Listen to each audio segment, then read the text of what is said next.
நண்பர்கள் அனைவருக்கும் என்னுடைய அன்பான பணிவான வணக்கங்கள். என் பெயர் ஜான். நான் ஒரு குடிநோயாளி. எல்லாம் உள்ள இறைவனோட அருளாலையும் தோழமையில இணைந்து செயல்படுவதால் நான் பெற்றுக்கொள்ளக்கூடிய அனுபவம் தெம்பு நம்பிக்கையாலையும் இன்னைக்கு ஒரு நாள் நான் குடிக்கல, தெளிவாக மன நிறைவாக அமைதியாக வாழ என்னாலான எல்லா முயற்சிகளையும் செய்து கொண்டிருக்கின்றேன். நண்பர் மூர்த்தி குறிப்பிட்டது போல இந்த கோயம்புத்தூர் ஒருங்கிணைப்பு குழு மனசாட்சியின் தீர்மானத்தின்படி இந்த நிகழ்நிலை கூட்டத்துல ஒவ்வொரு நாளும் ராத்திரி 9:30 10:30 மணி வரைக்கும் நாம 24 hours a day 24 மணித்துளிகள் ஒரு நாள் அப்படின்ற புத்தகத்துல இருந்து ஒவ்வொரு நாளும் ஒவ்வொரு பக்கமாக வாசித்து அதனுடைய விளக்கத்தை பார்த்து கலந்தாய்வு செய்து கூட்டத்தை நடத்தி கொண்டிருக்கிறோம். அதன் தொடர்ச்சியாக நம்ம இன்னைக்கு வந்து அடைந்திருக்கிற பக்கம் ஏப்ரல் மாதம் 3ஆம் நாள். முதல்ல இந்த ஏப்ரல் மாதம் 3ஆம் நாள் சிந்தனையை வாசிச்சு அதோடைய விளக்கத்தை பார்த்து அதுக்கப்புறம் கலந்தாய்வு செய்து கூட்டத்தை நிறைவு செய்து கொள்வோம். முதல்ல அந்த ஏப்ரல் 3 பக்கத்தை வாசிக்கிறதற்காக நண்பர் மூர்த்தி அவர்களை பணியோடு அழைக்கிறேன்.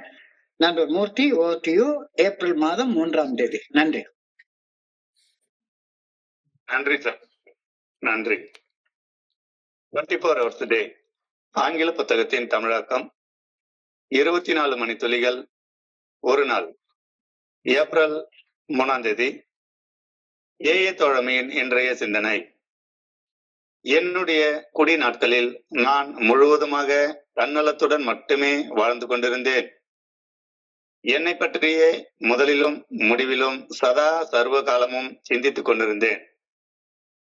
இந்த பிரபஞ்சமே என்னை மையமாக வைத்து சுழல்வதாக கருதி கொண்டேன்.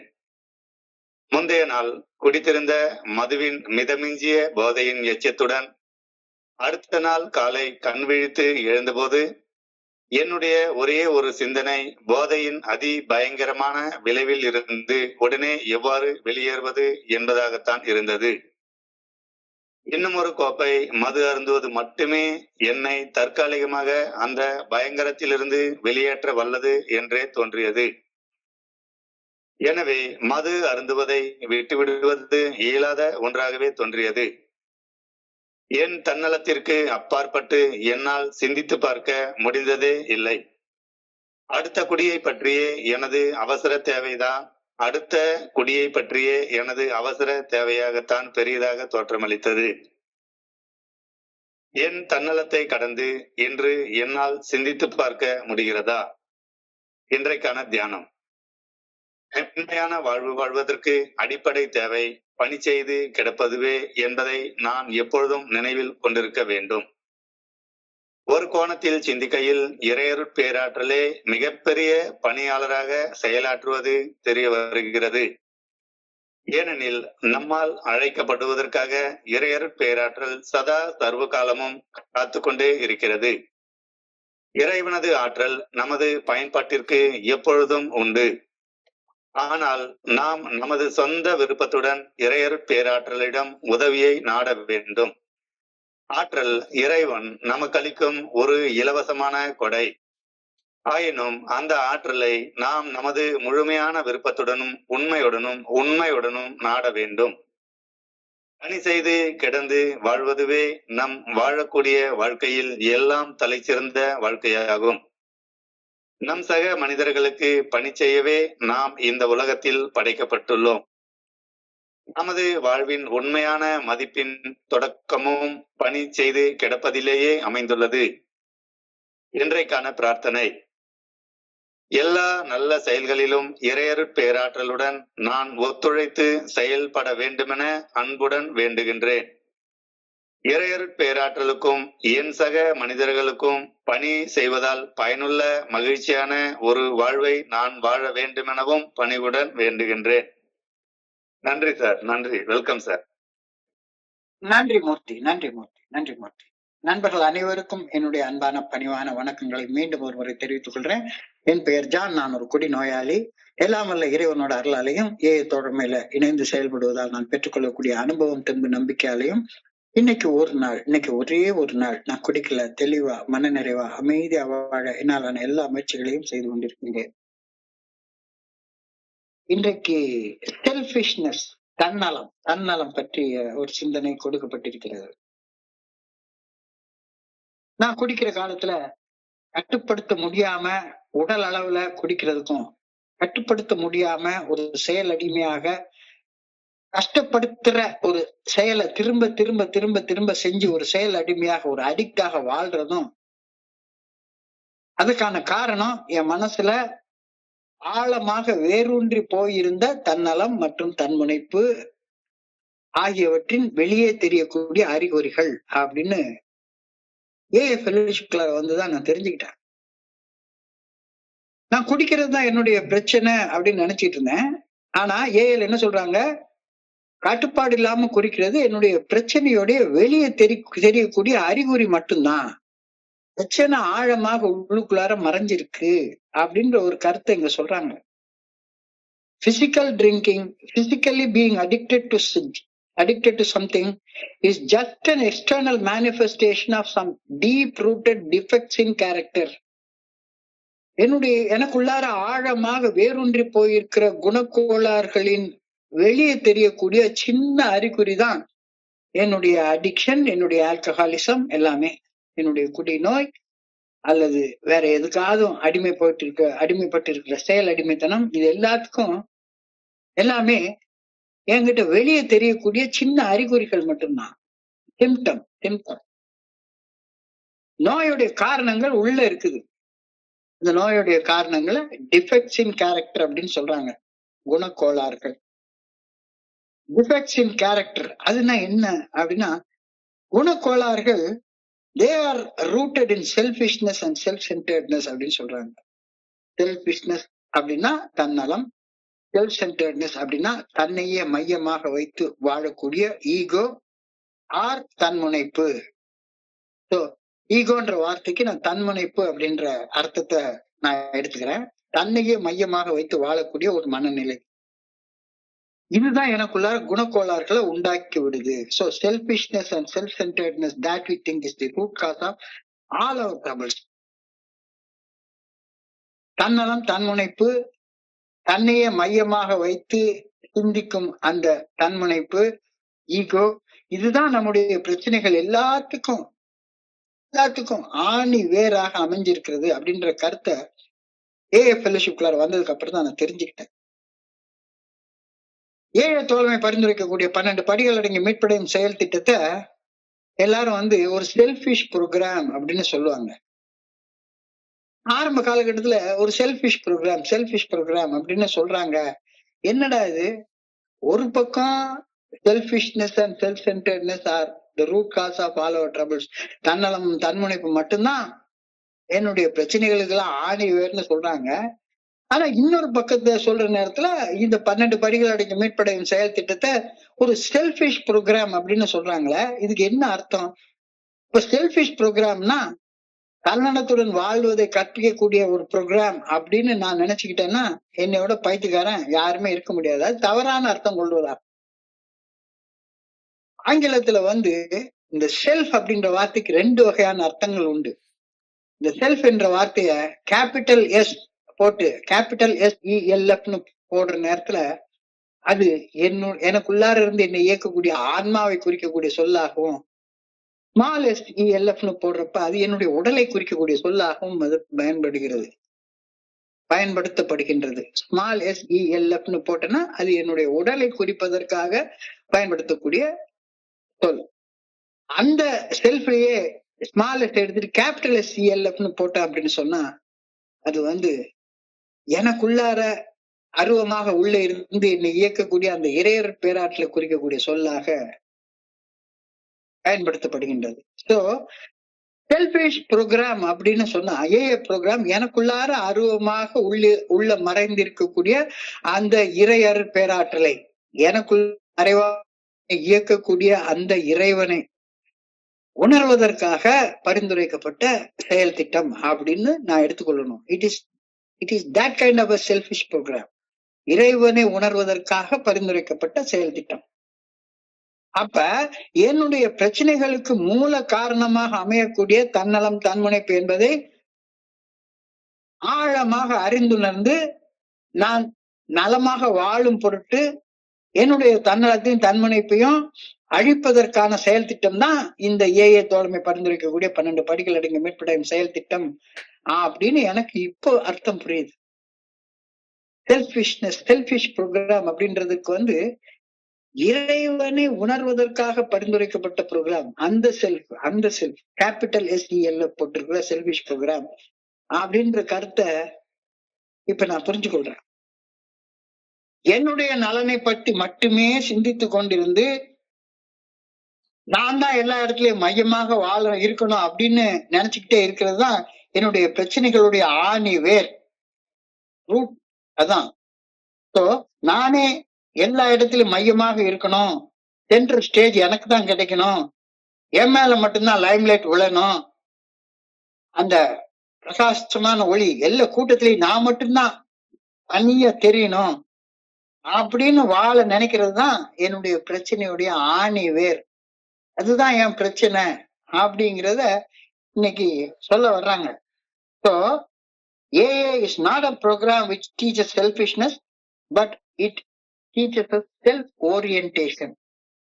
என்னுடைய கவனம் எல்லாம் எங்க குவிக்கப்படணும் அப்படின்னா, எனக்கு உள்ளார அருவமாக உள்ளிருந்து என்னை இயக்கக்கூடிய அந்த செல்ஃப், அந்த ஆன்மா, அந்த உயிர் ஆற்றல், அந்த உயிராற்றலை உணர்வதை நோக்கி என்னுடைய கவனம் எல்லாம் குவிக்கப்பட வேண்டும் அப்படின்ற கருத்து தான் ஏஏ ப்ரோக்ராம் சொல்லுதே ஒழிஞ்சு என்னை செல்ஃபிஷாக இருக்க சொல்லவே இல்லை. ஆனா குடிக்கிற காலத்துல நான் எப்படி இருந்தேன்? when I was drinking I was absolutely selfish. when I was drinking I was absolutely selfish. குடிக்கிற காலத்துல எனக்கு வேற என்னை பத்தி என் மனசுக்குள்ளார எந்த சிந்தனையுமே ஓடாது. எல்லாமே எனக்கு எனக்கு எனக்கு எனக்கு என் பணம் உன் பணம் என் பணம் எல்லாமே எனக்கு தான். Selfishness, absolute selfishness is thinking about my needs only. என்னுடைய தேவைகளை பத்தி மட்டுமே சிந்திச்சிட்டு இருக்கிறது without thinking the needs of other people. என்னை சுத்தி இருக்கிறவங்க எக்கேடு கெட்டு போனாலும் எனக்கு அதை பத்தி கவலையே இல்லை. எக்கேடு கெட்டு போனாலும் கவலையே இல்லை. நான் என்னை பத்தி மட்டும்தான் சிந்திச்சுக்கிட்டே இருப்பேன். ஒரு சினிமா படத்துல புதிய பாதைன்னு ஒரு படத்துல ரொம்ப அழகாக ஒரு சீன் எடுத்துருப்பான். அந்த டைட்டில் சீன்னே சொல்லுவாங்க. அந்த சீன் எப்படி இருக்கும்னா, ஒரு வீட்டுல குடிசை பத்தி எரிஞ்சிட்டு இருக்கும். எல்லாரும் கத்தி அந்த குடிசையை அணைக்கிறதுக்கு முயற்சி பண்ணிட்டு இருப்பாங்க. இவன் அழகா ஒரு சிகரெட் எடுத்து வாயில வச்சு அந்த பத்தி எரிஞ்சிட்டு இருக்கிற அந்த குடிசையில இருந்து ஒரு கொல்லிக்கட்டை எடுத்து சிகரெட்டை பத்த வச்சுட்டு நடந்து போயிட்டே இருப்பான். when I was drinking நான் அப்படிப்பட்ட ஒரு மனுஷனா தான் இருந்தேன். என்னை சுத்தி என்ன நடந்தாலும் சரிதான், ஊரே பத்திக்கிட்டு எரிஞ்சாலும் சரிதான். ரோமாபுரியே பத்தி எரிஞ்சுக்கிட்டு இருக்கிறப்ப இந்த நீரோ மன்னன் ஃபிடில் வாசிட்டு உட்கார்ந்துருந்தான்னு ஒரு கதை சொல்லுவாங்க. என்னை சுத்தி என்ன நடந்துகிட்டு இருந்தாலும் சரிதான், எனக்கு அதை பத்தி கவலையே கிடையாது. எனக்கு ஒரு குவார்டர் பாட்டில் குடிக்கிறது கிடைச்சா போதும். Selfishness, absolute selfishness. I was thinking about my needs only without thinking of the needs of people around me. ஆனா இதுக்கு நேர் எதிர்மாறாக செல்ஃபிஷ்னஸ்க்கு நேர் எதிர்மாறாக செல்ஃப் ஓரியன்டேஷன்னா understanding the needs of people around me. என்னை சுத்தி வாழக்கூடிய மனிதர்களுடைய தேவைகள், என்னுடைய மனைவியோட தேவை என்ன, என்னுடைய அப்பாவுடைய தேவை என்ன, அம்மாவுடைய தேவை என்ன, பிள்ளைகளுடைய தேவை என்ன, மீட்டிங் வந்தா நண்பர்களுடைய தேவை என்ன, இது எல்லாத்தையும் பத்தி சிந்திக்க ஆரம்பிக்கிறது. இது செல்ஃப் ஓரியன்டேஷன் அப்படின்னு சொல்றாங்க. என் மனசுக்குள்ளார உள்ள சிந்தனை. அப்ப ஏன் அதை செல்ஃப் ஓரியன்டேஷன் சொல்றாங்கன்னா, எனக்குள்ளார எந்த இறையாளர் பேராற்றில் இருந்து அருவமாக மறைவாக உள்ளிருந்து என்னை இயக்கி கொண்டிருக்கிறதோ அதே இறைவன் தான் என்னை சுத்தி வாழக்கூடிய எல்லா உயிர்களுக்குள்ளாரையும் இயக்குகின்றார் அப்படின்ற கவன குவிப்பதான் செல்ஃப் ஓரியன்டேஷன் சொல்றாங்க. இது இப்பதான் எனக்கு புரியுது. அதுவும் இன்னைக்கு சிந்தனையுடைய வார்த்தையில முதல் வார்த்தையில அதை எழுதுறாங்க. நான் குடிக்கிற காலத்தை ஐ வாஸ் அப்சல்யூட்லி செல்ஃபிஷ். வந்ததுக்கு அப்புறமாக இதை நான் புரிஞ்சுக்கிட்டேன். நான் வெறுமன தன்னலத்தோட மட்டும்தான் பல வருட காலங்கள் வாழ்ந்து கொண்டிருந்தேன் அப்படின்றத புரிஞ்சு கொள்றேன். சோ என்னுடைய கவனம் தன்னலத்திலும் அன்முனைப்பிலும் மட்டுமே இருக்கும்போது நான் என்னுடைய சக மனிதர்களை குறிச்சு சிந்திக்கவே மாட்டேன். பொண்டாட்டியை குறிச்சே சிந்திக்க மாட்டேன், அப்புறம் சக மனிதர்களை குறிச்சு பிள்ளைய குறிச்சே சிந்திக்க மாட்டேன், அப்புறம் எங்க சக மனிதர்களை பத்தி யோசிக்கிறது. என்னை பத்தி என்னை பெத்த அம்மா மேல கவனம் இல்லாம இருக்கிற நேரத்துல நான் என்னுடைய சக மனிதர்களை பத்தி எங்க சிந்திப்பேன்? என்னுடைய கவனம் எல்லாமே நான் உண்டு, என் குடி உண்டு, அவ்வளவுதான். வேற எந்த வகையிலயும் சிந்தனையே போகாது. ஆனா வெளிய குடிக்கிற காலத்துல கூட யாராச்சும் என்கிட்ட வந்து பேசுனாங்கன்னா, குடிக்கிறதுக்கு பார்ட்டி அரேஞ்ச் பண்றது என்ன, அது பண்றதுன்னு அந்த பிறர் நலத்தோடு இருக்கிற மாதிரி நடிப்பு வேஷம் போடுறதுல நான் கில்லாடி. ஆனா ஆழமாக எனக்கு நானே உண்மையாக இருந்து சிந்திக்கும் போது குடிக்கிற காலத்துல என்னுடைய கவனம் என்னுடைய நலத்தின் மேலும் நான் மையமாக இருக்கணும் அப்படின்ற எண்ணத்தின் மேலும் மட்டுமே இருந்தது. என்னுடைய சக மனிதர்களை பத்தி சிந்திச்சதே கிடையாது.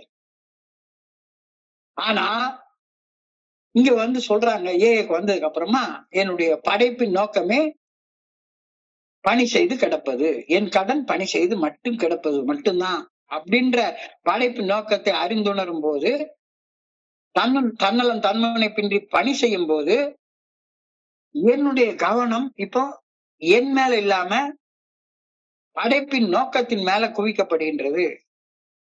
அப்பதான் ஐ பிகம் செல்ஃப் ஓரியன்டட்.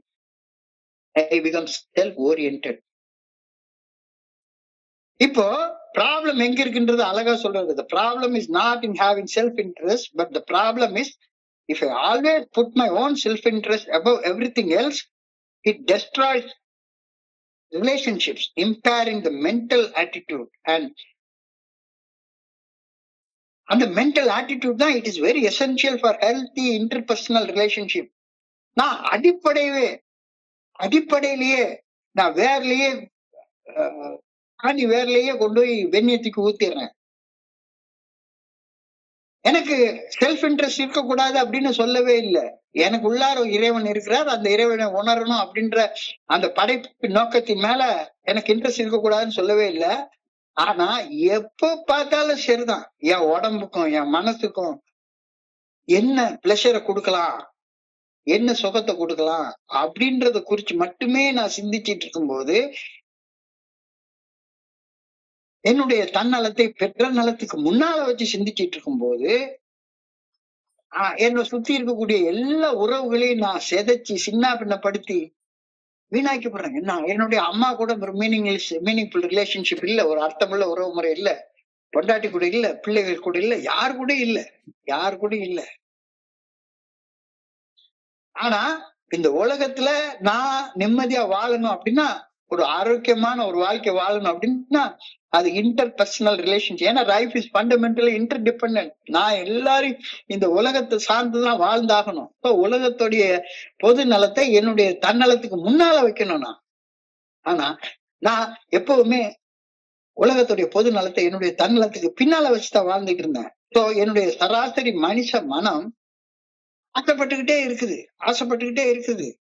அதோடைய தன்மையே அதான், ஆசைப்பட்டு கொண்டிருக்கிறது தான் என்னுடைய மனசுடைய தன்மை. என்னுடைய மனசு இல்ல, எல்லா மனிதர்களுடைய மனசுடைய தன்மையும் ஆசைப்பட்டு இருக்கிறது. எல்லாரும் என்னை கவனிக்கணும், நான் பேரும் புகழோட வாழணும் அப்படின்ற ஒரு எண்ணம். அதுல தப்பெல்லாம் ஒண்ணுமே கிடையாது, அது மனசுடைய இயற்கை.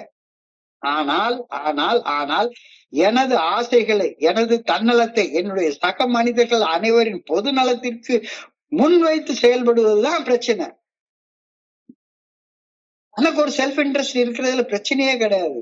ஆனா என்னுடைய செல்ஃப் இன்ட்ரெஸ்டுக்காக நான் என்ன வேணா செய்வேன் அப்படிங்கிறப்பதான் பிரச்சனை உண்டாகுது. அடுத்தவங்களுடைய இன்ட்ரெஸ்ட பத்தி நான் கவலையே பட மாட்டேன். என்னுடைய செல்ஃப் இன்ட்ரெஸ்ட பூர்த்தி பண்ணிக்கிறதுக்கு மட்டும்தான் வீட்டுல இன்னைக்கு சமைச்சு சாப்பிடுறதுக்கு ஒரு 100 ரூபா தான் இருக்குது. கொண்டாட்டி எப்படி வேணாலும் பாத்துப்பா, என்னுடைய தன்னலம் தான் முக்கியமானதுன்னு அந்த 100 ரூபாய் எடுத்துட்டு போய் குடிச்சிட்டு வந்தேன், அல்லது கூத்தடிச்சிட்டு வந்தேன், அல்லது ஏதாவது பண்ணிட்டு வந்தேன்னா தான் பிரச்சனையே ஸ்டார்ட் ஆகுது. என் சக மனிதர்களிடம் நான் கொள்ளும் உறவை சிதைத்து பின்னப்படுத்துறது எது? என்னுடைய தன்னலத்தை பிறர் நலத்துக்கு முன்னால வச்சு செயல்படுறது. அப்ப பிரச்சனை எப்ப சால்வ் ஆயிடும்? என்னுடைய தன்னலத்தை பின்னால வச்சுக்கிட்டு பொது நலத்தை முன்னால வச்சுக்கிட்டேன்னா, அதான் முதல் கோட்பாட்டுல அழகா சொல்றாங்க. Our common welfare comes first. Personal recovery depends upon my unity with the principles of creation. தெளிவா சொல்லிட்டாங்க. பகிர்ந்து வாழ்ந்து மகிழ்வுடன் இருப்பதை எது தடை செய்து? என்னுடைய அந்த தன்னலமும் தன்முனைப்பும் தடை செய்து அப்படின்றத தெரிஞ்சுக்கிறது அடிப்படை தேவையாக அமைகின்றது. ஆரோக்கியமான உறவு முறைகளை நான் தன்னலத்தோட தன்முனைப்போட வாழ்றப்ப உருவாக்கி கொள்ள முடியவே முடியாது, சாத்தியப்படவே படாது. இதை இன்னைக்கு அழகா முதல்ல எடுத்து காட்டுறாங்க. When I was drinking, I was absolutely selfish. அதுதான் என்னுடைய பிரச்சனைக்கான ஆணி வேர் அப்படின்றத நான் புரிஞ்சு கொள்றேன். சோ இப்ப நான் ஆனந்தமாக, ஆரோக்கியமாக, நிம்மதியாக, நிறைவாக வாழணும்னா இந்த தன்னுணர்வு எனக்கு வரணும். Become aware of my selfish behavior. என் செயல்களுக்கு பின்னணியில தன்னலமும் தன்முனைப்பும் தலைவிரிச்சு ஆடிட்டு இருக்கிறது. என்னுடைய செயல் நோக்கங்கள் எல்லாமே தன்னலத்தோட தன்முனைப்போட இருக்கிறது அப்படிங்கிற தெரிஞ்சு கொள்ளக்கூடிய விழிப்புணர்வு இல்லைன்னா நான் ஏன் கஷ்டப்படுறேன்றதே தெரியாமலே வாழ்ந்து கொண்டே இருப்பேன். ஆனந்தமாக, ஆரோக்கியமாக, நிம்மதியாக, நிறைவாக வாழ்வதற்கு I should be aware of my selfish behavior. என்னுடைய செயல்பாடுகளுக்கு பின்னணியில தன்னல தன்முனைப்புடனான நோக்கங்கள் ஒளிஞ்சிருக்குது அப்படின்றது குறிச்ச விழிப்புணர்வு எனக்கு ரொம்ப அவசியமாகுது. இந்த விழிப்புணர்வு வந்ததுக்கு அப்புறமா என்ன பண்ணணும்னா I should pay more attention to other people. என்னுடைய தன்னலத்துக்கு அப்பாற்பட்டு என்ன சுத்தி வாழக்கூடிய என் சக மனிதர்கள் நலன் குறித்து நான் என்னுடைய கவனத்தை குச்சி சிந்திச்சு பார்க்கணும் அப்படின்ற கருத்து சொல்றாங்க. அது நிம்மதியா நிறைவா வாழ்றதற்கான அடிப்படை தேவையாக அமைகின்றது. எல்லாரும் என்ன கண்டு பரிதாபப்படணும், என் மேல சிம்பத்தி காட்டணும், ஐயோ இவனு குடிக்கிறதுக்கு 10 பைசா கூட இல்லாம கஷ்டப்பட்டுட்டு இருக்கானே அப்படி என்னை கண்டு எல்லாரும் பரிதாபப்படணும்னு ஒரு மாதிரி ஒரு நடிப்பு நடிச்சுட்டே இருப்பேன். எப்ப பார்த்தாலும் சரிதான், எல்லாருடைய கவனமும் என் மேல படணும், அதுக்காக நான் பரிதாபமா ஒரு நடிப்பு நடிச்சுட்டே இருப்பேன் பாருங்க. அடுத்தவங்களுடைய கவனத்தை ஈர்க்கிறதுக்காகவே பகிர்ந்து கொள்றது. என்னுடைய அந்த ஹியூபரிஸ்டிக் பிரைட் அப்படின்னு சொல்லுவாங்க, என்னுடைய அந்த அசிங்க அவமானங்களை ஒரு வகையான ஆணவத்தோட பகிர்ந்து கொள்றது. எதுக்கு? அடுத்தவங்களுடைய கவனத்தை ஈர்க்கிறதுக்கு. மறுபடியும் செல்ஃபிஷ்னஸ். அப்ப நீ அடுத்தவங்களுடைய பரிதாபத்தை, அடுத்தவங்களுடைய கவனத்தை ஈர்க்கிறதுக்காக செயல்படாத. strengthen your empathy அப்படின்னு சொல்லி ஒரு வார்த்தையை சொல்றாங்க. strengthen your empathy. தன்னை போல பிறரை எண்ணும் தன்மை வேண்டும். தன்னை போல பிறரை எண்ணும் தன்மை வேண்டும். பொன்னை போல மனம் படைத்தால் துன்பம் வேறில்லை. சோ தன்னை போல பிறரை எண்ணும் அந்த தன்மையை உறுதிப்படுத்திக் கொள்ளுதல், strengthening your empathy. இது ஆனந்தமாக, ஆரோக்கியமாக வாழ்றதற்கு ஒரு முக்கியமான. நான்காவதாக சொல்றாங்க, being aware of my cognitive biases. cognitive biases. என்னுடைய அறிவாற்றல் சார்பு தன்மையை அறிந்து கொள்தல். அதாவது எந்த ஒரு விஷயத்திலையும் எந்த ஒரு அனுபவ பகிர்வு கிடைச்சாலும் சரிதான், அந்த அனுபவ பகிர்வுல எனக்கு சாதகமாக மட்டுமே அறிவு கொண்டு சிந்தித்து பார்க்கிறது. எனக்கு சாதகமா மட்டும்தான் சிந்திச்சே பார்ப்பேன். காக்னிட்டிவ் பயாஸ் அப்படின்னு சொல்லி சொல்லுவாங்க. அறிவாற்றல் சார்பு தன்மை. என்னுடைய அறிவை தன்னலத்தை தன்முனைப்ப தெரிஞ்சுக்கிறதுக்காக மட்டுமே பயன்படுத்துறது காக்னிட்டிவ் பயாஸ். என்ன நடந்தாலும் சரிதான். நேற்றுக்கு ஒரு மீட்டிங்ல ஒரு மணி நேரம் ஷேர் பண்றேன். அந்த 1 மணி நேரம் ஷேரிங்லயுமே எவ்வளவோ ஆன்மீக கருத்துக்கள் எல்லாம் நான் சொல்றேன். எங்கெங்க இருந்தலாமோ என்னுடைய ஆன்மீக வளர்ச்சியை பத்தி எல்லாம் பகிர்ந்து கொள்றேன். ஆனா எனக்கு ஒரு 4 நண்பர்கள் பகிர்ந்து கொண்ட விஷயங்கள் எல்லாமே நான் என்னுடைய அவமானப்பட்ட நிகழ்ச்சிகளை சொல்றத மட்டும்தான் அவங்க கவனிக்கிறாங்களே ஒழிஞ்சு அந்த அவமானத்துல இருந்து மீண்டு வர்றதற்கு நான் என்னென்ன செஞ்சேன்றத கவனமே போகல. நானும் ஒரு காலத்துல அப்படிதான் இருந்தேன். எனக்கு யாரு ஷேர் பண்ணாலும் சரிதான், அவங்க அந்த காலத்துல பிரேயர் மெடிடேஷன் அப்படின்னு சொன்னா, வேற வேலை கழுது கிடையாது, ஏல பேசக்கூடாது, கெட்ட வார்த்தையெல்லாம் பேசிட்டு உட்கார்ந்துருக்கேன். எனக்கு தியானம், பிரார்த்தனை, தன்னுணர்வு பெறுதல், அகத்தாய்வு செய்தல் இதெல்லாம் கெட்ட வார்த்தையா தோணும்.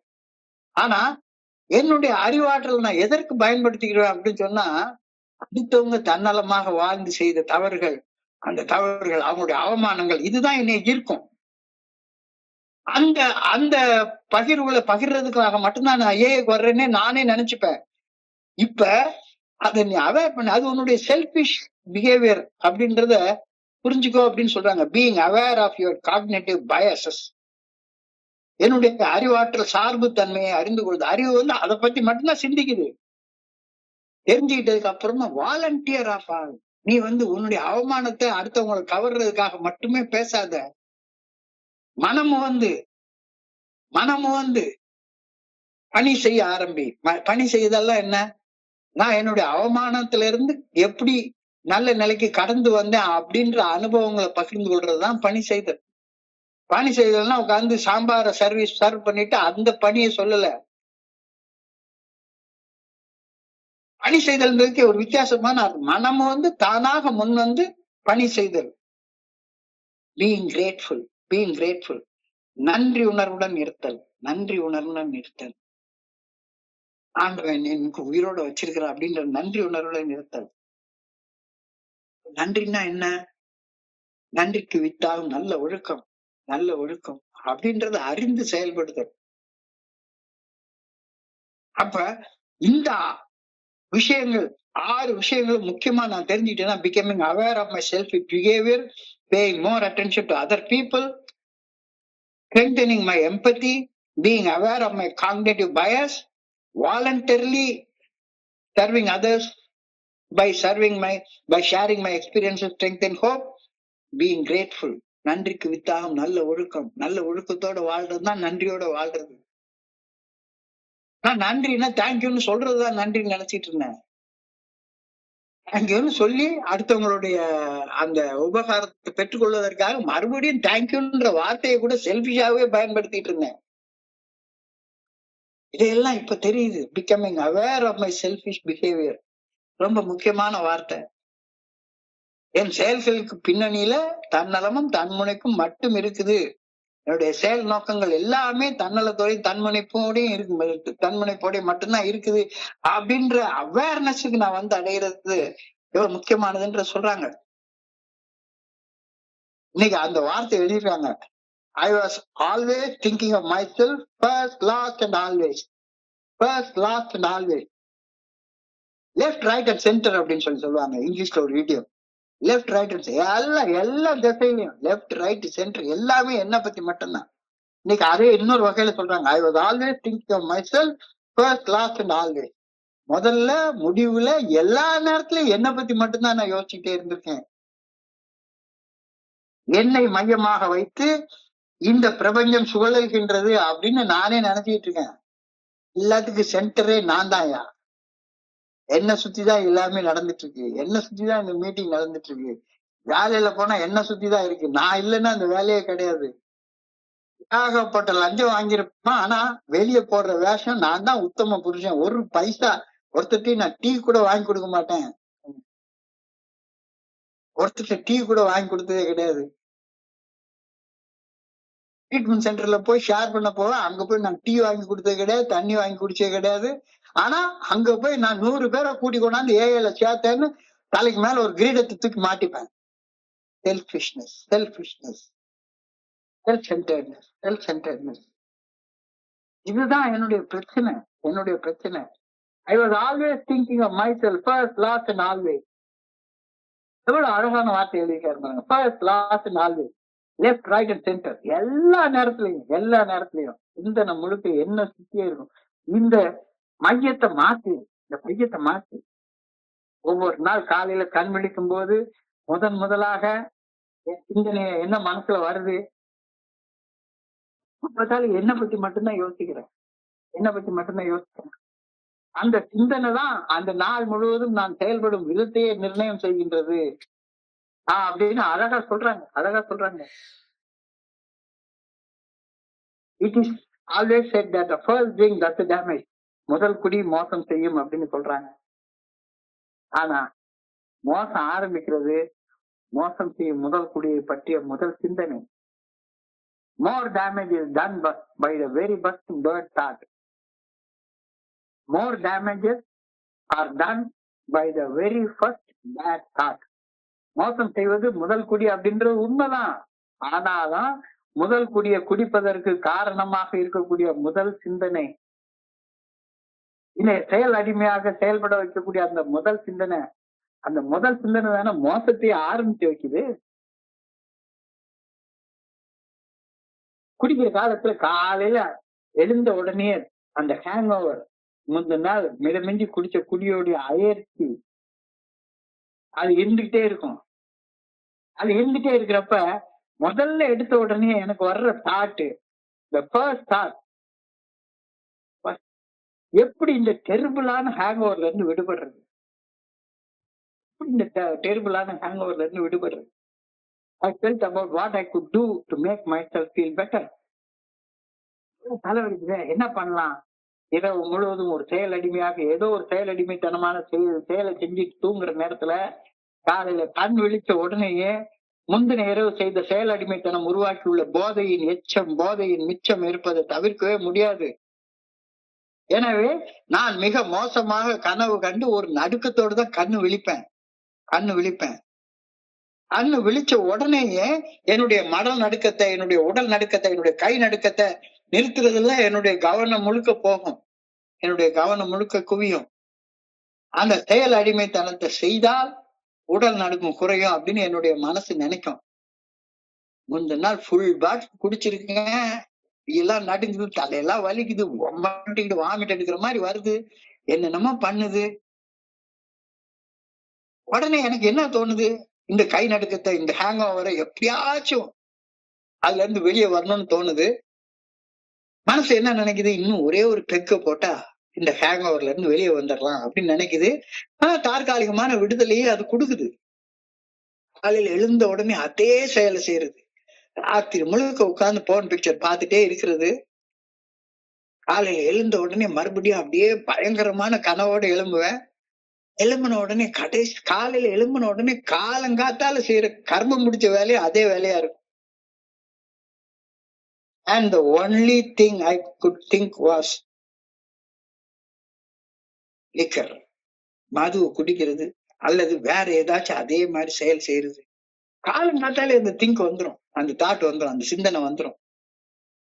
இயற்கையாக மனம் அடிமைத்தனத்துல நினைக்கக்கூடிய செயல் அடிமைத்தனத்துல இருந்து விடுபடுவது இன்னும் முடியவே முடியாது அப்படின்னு தான் தோணும். எப்படியா இதுல இருந்து வெளியே வர்றது, அந்த சிந்தனை சுழற்சியில இருந்து, செக்கு மாட்டு சிந்தனை சுழற்சியில இருந்து விடுபட முடியவே முடியாதுன்னு தான் தோணும். I could not see beyond myself and my own need for another drink. எனக்கு அப்பாற்பட்டு சிந்திக்க எனக்கு தெரியவே தெரியாது, சிந்திக்க முடியவே முடியாது. இது என்னைய ஒரு கையில காலில கட்டி போட்டு என்னைய ஒரு இதாக்கிது. அழகா சொல்றாரு என்னோட குருஜி, 100 மீட்டர் ரேஸ் ஓடுறது, ஒருத்தன் ஃப்ரீயா ஓடுறான், நீ கைய கால கட்டி போட்டுக்கிட்டு ஓடுனேன்னா அவன் கூட எப்படி சேர்ந்து ஓட முடியும்? உன்னுடைய தன்னலத்தாலையும் தன்முனைப்பாலையும் ஒண்ணு நீயே கட்டி போட்டுக்கிற. இந்த உலகத்தோட போட்டி போட்டு உன்னால எப்படி வாழ முடியும்? நிம்மதியா எப்படி வாழ முடியும்? எல்லா பயிலும் கைய கால கட்டி போட்டுட்டு ஓட முயற்சி பண்றாங்க. கைய கால கட்டி இருக்கிற கட்டை அவுத்து விட்டுட்டு ஓட யாரு வேண்டாங்கிறா? அதத்தான் கேள்வி கேட்கிறாங்க. கைய கால கட்டி போடுற அந்த கட்டை அவுத்துட்டு ஓட முடியுமா? And I now look beyond my selfishness. என்னைய கட்டி போட்டிருக்கிற அந்த தன்னலத்தை, தன்முனைப்ப கடந்து அதை அவுத்து எரிஞ்சிட்டு என்னால சிந்திக்க முடியுமா? என்னுடைய தன்னலத்தையும் தன்முனைப்பையும் கடந்து என்னால சிந்திக்க முடியுமா? இதான் இன்னைக்கான கேள்வி. Can I look beyond my selfishness? Can I look beyond my own selfishness? முடியுமா? முடியல அப்படின்னா தியானத்துக்கு போ. முடியல அப்படின்னா தியானத்துக்கு போ. ஒரு அழகான ஒரு சிந்தனையை கொடுத்துட்டாங்க. நான் எவ்வளவு சொல்றேன், இதெல்லாம் முடியவே இல்லையே, எப்படி முடியறது? முடியலன்னா தியானத்துக்கு போ, கவனத்தை குவிச்சு தியானம் பண்ணு. தன்னலம் தன்முனைப்பை துறந்து பணி செய்வது மட்டுமே உலகத்துல மிக உயர்ந்த பண்பு அப்படின்ற அந்த கருத்து மேல கவனத்தை குவிச்சு சிந்திச்சு பாரு. எல்லாத்தோட மிக உயர்ந்தது என் கடன் பணி செய்து கிடப்பதுவே. Remember that the first quality of greatness is service. பணி செய்வது மட்டும்தான். அதுக்காக தான் நீ படைக்கப்பட்டே இருக்கிற. தன்னலம் தன்முனைப்பை துறந்து பணி செய்வது மட்டுமே உலகத்தில் மிக உயர்ந்த பண்பு என்பதை அந்த கருத்துல கவனத்தை குவிச்சு தியானம் பண்ணிப்பாரு. நம்ம ஊர்ல குடியரசுத் தலைவரை என்னன்னு சொல்லுவோம் தெரியுமா? ஜனாதிபதிய, பிரசிடென்ட. First servant of the democratic republic of India யாரு? ஜனாதிபதி தான் முதல் வேலைக்காரர். ஆனா அவர் என்னடான்னா வேலைக்காரர் மாதிரி இருக்காரு. 1000 ரூம் உள்ள ஒரு மாளிகையில ஏதோ ஒரு மூலையில படுத்து கிடந்துட்டு இருந்தாருன்னா அது அவருடைய தப்பு. ஆனா ஆஸ் பர் த கான்ஸ்டிடியூஷன் குடியரசுத் தலைவரை நாம் என்னன்னு சொல்றோம்? The first servant of our country அப்படின்னு சொல்லணும். இன்னைக்கு தியானத்துல அதை விட ஒரு படி மேல போய் சொல்லியிருக்காங்க. கடவுள் தான் நம்முடைய எல்லாருக்கும் முதன்மையான வேலைக்காரனா இருக்காரு அப்படின்ற குறிப்பு கொடுத்திருக்கிறாங்க. என்னடா அது, கடவுள் வேலைக்காரரா? ஆமா, கடவுள் தான் நம்ம எல்லாருக்குமான முதன்மையான வேலைக்காரர். God is the greatest servant of all. God is the greatest servant of all because he is always waiting for us to call for help in all good endeavors. நம்ம செய்யக்கூடிய எல்லா சக்திகளுக்கும் ஆற்றல் கொடுக்குமாறு அவரு அவர் அவர் நம்மளுக்கு வேலைக்கு செய்யறதுக்கு காத்துட்டு இருக்காரு. ஆனா நம்ம அவரை கூப்பிடணும், அவருக்கு வேலை கொடுக்கணும், அவருக்கு வேலை கொடுக்கணும். அவருக்கு வேலையை கொடுக்காம எல்லாத்தையும் நானே பாத்துக்கிறேன்னு சொன்னா எப்படி அர்த்தம்? God is the greatest servant of all. எல்லாம் ஒரு இங்க என்ன சொல்லுவாங்க, ஜனாதிபதி இஸ் அ ஃபிகரேட்டிவ் ஹெட் அப்படின்னு சொல்றாங்க. அவர் சும்மா ஒரு அடையாளத்துக்கு வச்சிருக்காங்க. மிச்சம் எல்லாம் துண்டு போட்ட அரசியல்வாதிகள் தான் வேலை பார்ப்பாங்க அப்படின்னா நாடு எங்கிட்டு இருந்து உருப்பிடும்? God is the greatest servant of all because he is always waiting for us to call for his help in all good endeavors. இந்த இடத்துல அழகான ஒரு பாட்டை ஞாபகத்து வருது. கண்ணன் பாட்டுன்னு ஒரு பாட்டை மகாகவி எழுதியிருக்கிறாரு. கண்ணனை தன்னுடைய அப்பா, அம்மா, சகோதர, சகோதரி, காதலி, மனைவி அப்படின்னு கற்பனை பண்ணி மகாகவி கண்ணன் பாட்டுன்ற ஒரு தொகுப்பை எழுதியிருக்கிறாரு. அந்த தொகுப்புல ஒரு இடத்துல கண்ணனை தன்னுடைய வேலைக்காரனாக நினைச்ச ஒரு பாட்டு எழுதியிருக்கிறாரு. கண்ணனை ஒரு சேவகனாக நினைச்ச ஒரு பாட்டு எழுதியிருக்கிறாரு. எங்கிருந்தோ வந்தான் இடைச்சாதி நான் என்றான், இங்குவனை யான் பெறவே என்ன தவம் செய்து விட்டேன். சொன்னபடி கேட்கின்றான், துணிமணிகள் காத்திடுகின்றான், சின்ன குழந்தைக்கு சிங்கார பாட்டி சேர்ப்பான், கண்ணை இமை காப்பது போல என் குடும்பம் வண்ணமுறை காக்கின்றான், வாய் முறுத்தல் கண்டறியேன். நான் என்ன குடிச்சாலும் சரிதான், எவ்வளவு பண்ணினாலும் சரிதான், என்னுடைய இதயத்தை துடிக்க வச்சிட்டு இருக்காரு, என்னுடைய மூளையை சிந்திக்க வச்சிட்டு இருக்காரு, என்னுடைய நுரையீரலை வச்சிட்டு இருக்கிறாரு, என்னுடைய ஜீரண மண்டலம், நரம்பு மண்டலம், எலும்பு மண்டலம் எல்லாத்தையும் செஞ்சிட்டு இருக்கிறாரு. கண்ணை இமை இரண்டும் காப்பது போல் என் குடும்பம் வண்ணமுறை காக்கின்றான், வாய் முணுத்தல் கண்டறியேன். நான் என்ன குடிச்சாலும் சரிதான், வாய் முணுமுணுக்கிறதே கிடையாது. அப்ப ஃபெல்லோஷிப்குள்ளார வந்ததுக்கு அப்புறமாக பற்று மிகுந்து வர பார்க்கின்றேன், கண்ணனால் பெற்று வரும் நன்மையெல்லாம் பேசி முடியாது. நண்பனாய், மந்திரியாய், நல்ல ஆசிரியனுமாய், அன்பிலே தெய்வமாய், பார்வையிலே சேவகனாய். என்ன வார்த்தை பாருங்க. நண்பனாய், மந்திரியாய், நல்ல ஆசிரியனுமாய், அன்பிலே தெய்வமாய், ஒரு வேலைக்காரன், அன்பிலே தெய்வமாய், பார்வையிலே சேவகனாய். அந்த படத்துல அழகா எடுத்திருப்பாங்க. சிவாஜி கணேசன், என்.டி. ராமராவும் நடிச்சிருப்பாங்க. அப்போ சிவாஜி கணேசன் ஒரு விஸ்வரூப காட்சியை காட்டுவாங்க. அப்படியே அந்த முதலாளி வேலைக்காரனை பார்த்து கையெடுத்து மண்டி போட்டு கும்பிடுவாரு. பற்று மிகுந்து வர பார்க்கின்றேன், கண்ணனால் பெற்று வரும் நன்மையெல்லாம் பேசி முடியாது. நண்பனாய், மந்திரியாய், நல்ல ஆசிரியனுமாய், பண்பிலே தெய்வமாய், பார்வையிலே சேவகனாய், எங்கிருந்தோ வந்தான் இடைச்சாதி நான் என்றான், இங்குவனை யான் பெறவே என்ன தவம் செய்து விட்டேன். ஏய தோழமை என்ற தெய்வீக தோழமையை நான் பெறவே என்ன தவம் செய்து விட்டேன். மறுபடியும் ஏய தோழமைக்கு நீ பெரிய தலைவனா மாறணும்னு நினைக்கிற வேலைக்காரன் தானடா நீ, வேலைக்காரன் தானடா நீ. ஏய தோழமை யான் பெறவே என்ன தவம் செய்து விட்டேன். ஏ தோழமைய அந்த அன்போட பாரு. ஏ தோழமையால பெற்று வரும் நன்மையெல்லாம் பேசி முடியாது. ஏ தோழமை எனக்கு ஒரு நண்பனா இருக்குது, ஏ தோழமை எனக்கு மந்திரியா இருக்குது, நல்ல ஆசிரியனா இருக்கிறது, அன்பிலே தெய்வமா இருக்குது. ஆனா கடைசியில ட்ரஸ்டட் சர்வெண்டா, நம்பிக்கை பெற்ற வேலைக்காரனாக இந்த ஏ தோழமை யான் பெறவே என்ன தவம் செய்து விட்டேன். God's strength is always available to us. நம்ம தான் அதை பயன்படுத்திக்கிறதே கிடையாது. இறையர் பேராற்றின் நல்ல ஒழுங்கான வழிகாட்டுதல் அது அதோடைய சக்தி என்றென்றும் உள்ளது. நான் கேட்கணும், நான் பணி செய்து பெற்றுக்கொள்ளணும், நான் பணிந்து செயல்பட்டு இறை சக்தியை பெற்றுக்கொள்ளணும். அது ஏன் வேலை. God strength is a free gift. இறையர் பேராற்றில் இலவசமான கொடை. அதெல்லாம் எனக்கு வேண்டாம், என்னுடைய தன்னலம் தன்மனைப்பு மட்டுமே வச்சு வாழ்ந்துக்கிறேன்னா கழுத மவனை கடைசியில உட்கார்ந்து பண்ணி கூட பண்ணி வாழ்க்கைதான் நான் வாழ்ந்துட்டு இருப்பேன். அதுதானே முதல் படியில ஒத்துக்கிட்டு இருப்பேன். So God's strength is a free gift. இறையர் பேராட்டில் இலவசமான கொடை. ஆனால் அதை நாடாதவனுக்கு அந்த இலவசமான கொடை கிடைக்கவே கிடைக்காது. இறைவனுடைய நல்ல ஒழுங்கான வழிகாட்டுதலுக்கு பணிந்து தன்னவன் தன்முனைப்பு துறந்து செயல்படாதவனுக்கு அந்த ஆற்றல் கிடைக்கவே கிடைக்காது. கிடைக்கவே கிடைக்காது. The life of service is the finest life we can ever imagine. பணி செய்து வாழ்ற வாழ்க்கை மாதிரி சந்தோஷமான வாழ்க்கை கிடையவே கிடையாது. தன்னலம் தன்முனைப்பு தொடர்ந்து பணி செய்து கிடந்து வாழ்வது, அது போன்ற உன்னதமான வாழ்க்கை வேற ஒன்று இருக்கவே முடியாது. That is the beginning and the end of real work. உண்மையான மதிப்புடைய ஆரம்பமும் உண்மையான மதிப்புடைய முடிவும் இறைவனுக்கு பணி செய்து, அதான் இறைவனுக்கு பணி செய்துன்னா இறைவன் படைத்த படைப்படைத்திற்கும் பணி செய்து வாழ்வதுல மட்டும்தான் வாழ்க்கையோட உண்மையான மதிப்பு இருக்குது அப்படின்ற கருத்தை சொல்றாரு. ஸோ அதுக்காக ப்ரேயர் பண்ணும். I pray that I may pray, cooperate with God in all good things. இறைவனுடைய நல்ல ஒழுங்கான வழிகாட்டுதலுக்கு என்னுடைய வாழ்க்கையில் என்னுடைய எல்லா அம்சங்களிலும் ஒத்துழைப்பேன். I pray that I may serve God and other people so that I may lead a useful and happy life. ஒரு ஆனந்தமான நிறைவான வாழ்க்கை வாழ்றதுக்காக நான் பணி செய்து கிடந்து வாழ்வேன். மனசாட்சி நல்ல ஒழுங்கான வழிகாட்டுதலுக்கு பணிந்து செயல்பட்டு வாழ்வதுவே பணி வாழ்வு.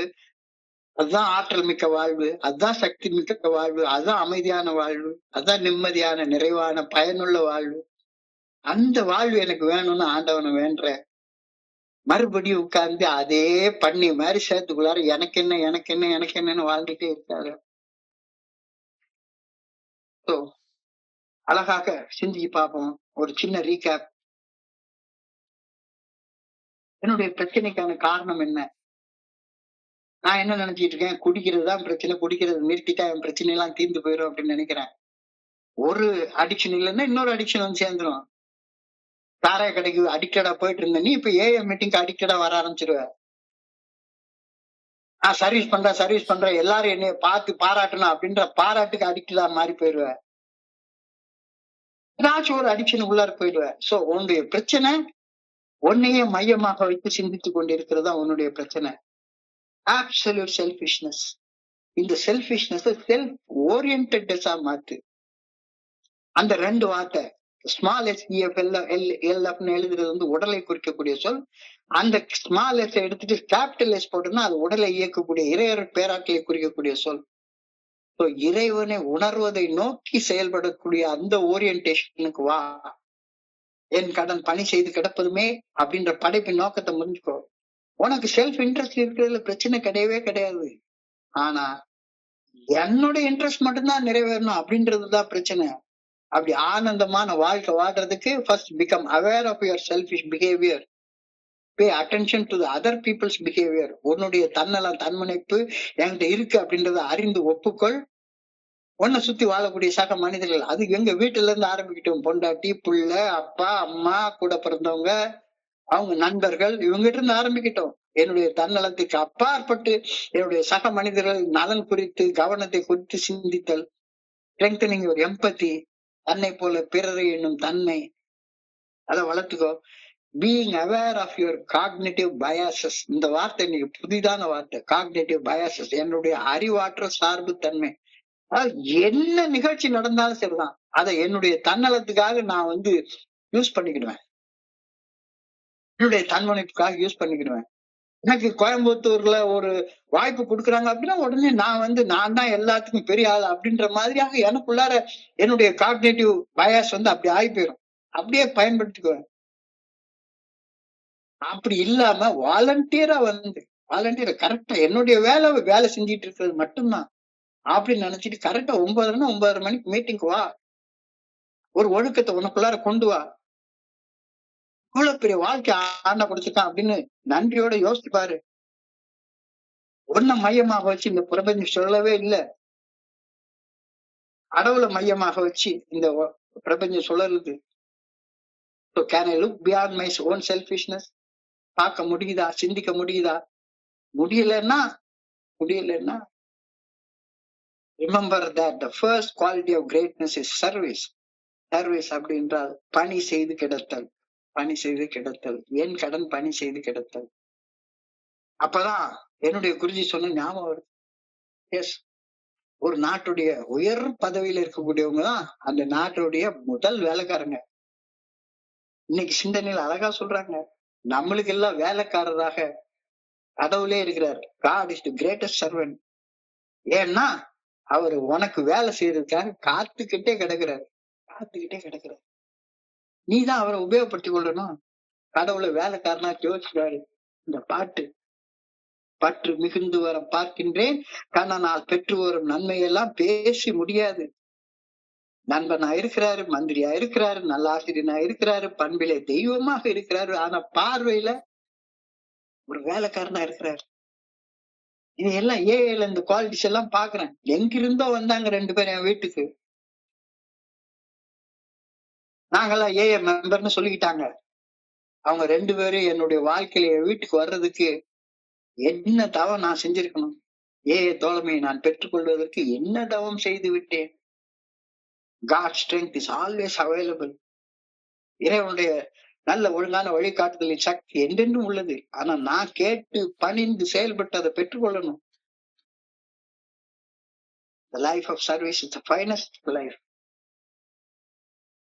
என்னுடைய வேலையை அதுல நிறைவேறது ஃபுல்ஃபில் ஆகுது, எவ்வளவு சந்தோஷமா இருக்குது. ஆனா காலையில எழுந்த உடனே அந்த ஃபர்ஸ்ட் தாட், ஒரு காலத்துல குடிக்கிறதுல உள்ள அந்த ஹேங் ஓவர் தான் இருக்கும்.